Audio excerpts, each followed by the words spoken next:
So you need to reload the string on your Ryobi Weed Whacker string trimmer. Well, you don't need to take off the bobbin like you've seen in other videos. Here's how to do it in 2 steps. First, when you get to the end of the line, you're going to see that the string either falls out or gently pulls out. Then you line up the lines with the string eyelets.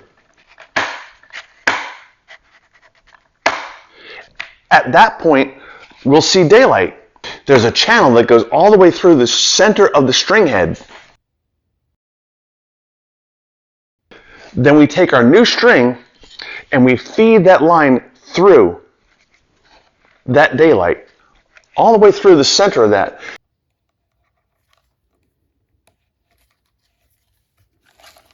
Then we even up our string.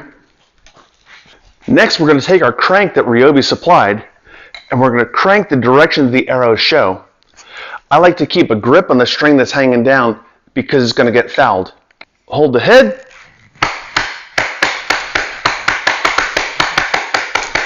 And keep turning till there's about 8 inches of string sticking out.